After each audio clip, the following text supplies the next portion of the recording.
के बारे में आज मैं बताना चाह रहा हूँ। कंडेंसर और कैपेसिटर क्या, दोनों का नाम एक ही है लेकिन दोनों का काम अलग अलग है। कंडेंसर कैपेसिटर में पहला देखा जाता है कि कंडेंसर कैपेसिटर जो एक नाम से है लेकिन इसमें पोलर और नॉन पोलर के नाम से हम जानते हैं। कंडेंसर में जिधर पे हम लोग AC या पॉजिटिव देते हैं उसमें Q चार्ज होता है, दूसरे साइड में Q1 Q2 चार्ज होता है। इसमें जो बीच का काम है ये आपको चार्जेबल ऑफ एलिमेंट या चार्जेबल ऑफ केमिकल काम करता है।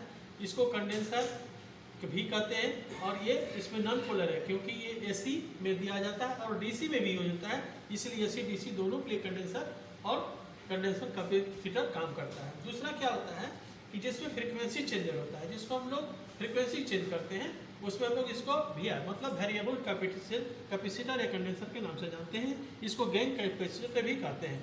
इसमें फ्रीक्वेंसी चेंजर जैसे रेडियो वगैरह, ये फ्रीक्वेंसी जहाज उड़ाना, रिमोट पे चलाना, ये सारे फ्रीक्वेंसी चेंजर में काम आता है। इसको फिक्स करके छोड़ दिया जाता है।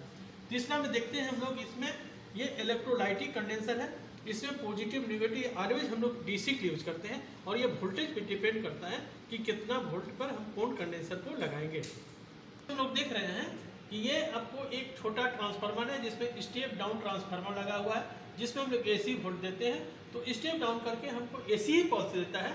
लेकिन AC पल्स किस प्रकार से जंप करता है उसको हम लोग फिल्टर मतलब फिल्टर कंडेंसर के माध्यम से जो DC यूज होते हैं बाई डायोड के द्वारा, इसको हम लोग रेक्टिफायर करते हैं। अलग अलग डायोड अलग अलग वोल्टेज के एम्पियर के अनुसार हम लोग डायोड को लगाते हैं और ये कैसे जंप करता है AC वो DC के लिए यहाँ दिखाया गया है कि जो यहाँ जंप करता है वहाँ फिल्टर लगाने के बाद ये एक जगह आकर मिल जाता है। पल्स से ये DC पल्स बनाता है जिसमें प्योर फिल्टर बाय कंडेंसर और बाय फिल्टर के द्वारा बनता है। कंडेंसर कैपेसिटर अलग अलग प्रकार का होता है जिसमें हम लोग इस प्रकार का जो 2000-1000 वोल्ट DC के लिए यूज करते हैं, इस प्रकार का कंडेंसर हम लोग DC के लिए यूज करते हैं। ये भी capacitor, polyester capacitor, ceramic capacitor, Philips type capacitor, ceramic capacitor, ये सभी होता है।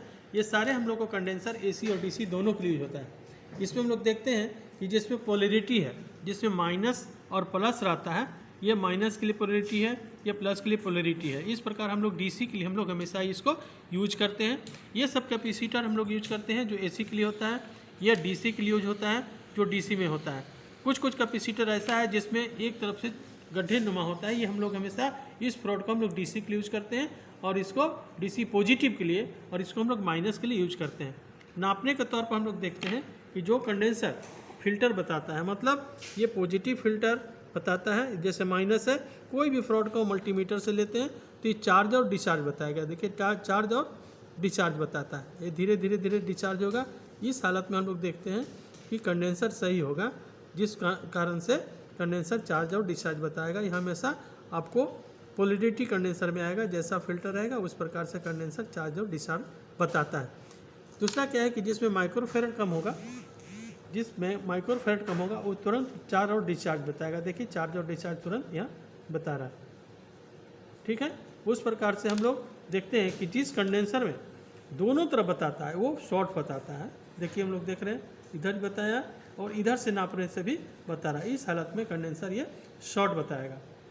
दूसरा क्या देखते हैं, जो कैपेसिटर सिरामिक है और पॉलिस्टर है और कम वैल्यू का है, उसमें क्या होता है कि ये थोड़ी देर के लिए ये डिस्चार्ज और चार्ज बताता है। इसमें चार्ज अपने आप देखिएगा, लाइट जलेगा।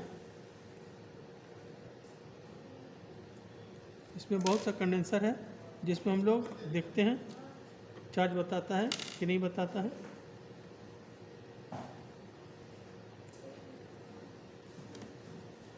देखिए सम टाइम्स बल्ब ग्लो होता है, ठीक है। एक प्रकार का कंडेंसर जो पहले से ये चार्ज है, इसमें हम लोग लाइन दिए और लाइन देने के बाद हम इसको चार्ज करते हैं। ये एक प्रकार का कंडेंसर है। ये कंडेंसर को हम लोग चार्ज करेंगे, लाइन में जलाते हैं, लाइन में AC में हम इसको चार्ज में रखते हैं।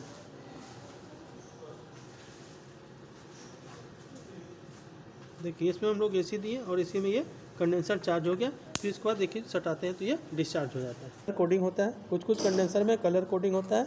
कलर कोडिंग के माध्यम से हम देखते हैं कि इसमें भी हम लोग कलर कोडिंग निकालते हैं। जो एक फार्मूला दे रहे हैं उस फार्मूला से कलर कोडिंग को आप निकाल सकते हुआ है कि ये सारे कलर कोडिंग के अनुसार हम लोग किसी भी कंडेंसर का जिसमें कलर दिया था उस कंडेंसर से कलर के माध्यम से हम लोग निकालते हैं। जैसे मान लीजिए कलर कोडिंग में first, second band, third band तीनों दिया हुआ है तीनों का मान अलग अलग है। जैसे 851 मतलब 850 मतलब 850 पिको फैरेड का कंडेंसर है।